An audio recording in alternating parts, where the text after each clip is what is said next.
সুজির ভাজা মিষ্টি দেখতে পুরো ভেলপুরির মতো। হ্যালো এভরিওয়ান, ভেলপুরির মতো দেখতে সুজি দিয়ে স্ন্যাক্স তৈরি করে প্রত্যেকেই তোমরা খাচ্ছ, তো আমি ভাবলাম কেননা একটু উল্টো করা যাক। না উল্টো পদ্ধতিতে তোমাদের সঙ্গে শেয়ার করব না, একদম সোজা পদ্ধতিতে সুজির ভাজা মিষ্টি তোমাদের সঙ্গে শেয়ার করব। তাহলে চলো রেসিপিটা দেখে নিই কিভাবে করছি।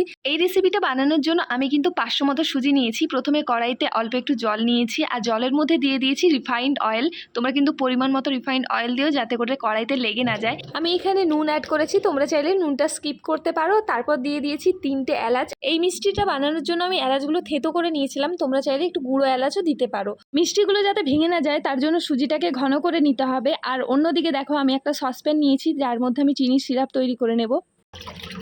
চিনি সিরাপ বানানোর জন্য পরিমাণ মতো জল নিয়েছি, তারপর দিয়ে দিলাম চিনি আর এলাচ গুঁড়োটা দিয়েছি, স্কিপ করা হয়ে গেছে, মানে ওটা ভিডিওতে নেওয়াই হয়নি তাই শেয়ার করতে পারলাম না।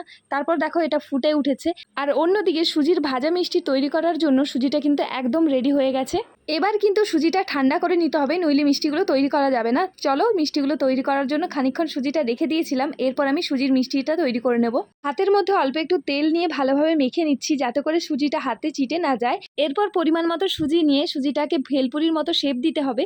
আচ্ছা, তোমরা তো এর আগে সুজির অনেক রকম মিষ্টি খেয়েছো, কিন্তু এই রকম শেপের মিষ্টি কি কখনো খেয়েছো? আর এই ধরনের মিষ্টি খেতে হলে কিন্তু বাড়িতে অবশ্যই ট্রাই করতে হবে। তো চলো, এই দেখো ভেলপুরি স্টাইলের মিষ্টি কিন্তু রেডি হয়ে গেছে। এরপর এগুলোকে আমি তেলে ভেজে নেব।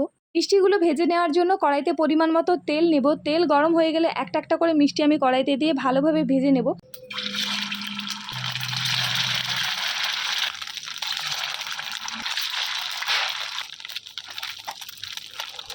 মিষ্টিগুলো কিন্তু ভাজা হয়ে গেছে। এরপর চিনির যে সিরাপটা তৈরি করে রেখেছিলাম তার মধ্যে একটা একটা করে সমস্ত মিষ্টিগুলো দিয়ে দেবো। তারপর 10 থেকে 15 মিনিটের জন্য রেখে দিলেই কিন্তু সুজির ভাজা মিষ্টি রেডি হয়ে যাবে। খেতে কিন্তু অসাধারণ হয়েছিল।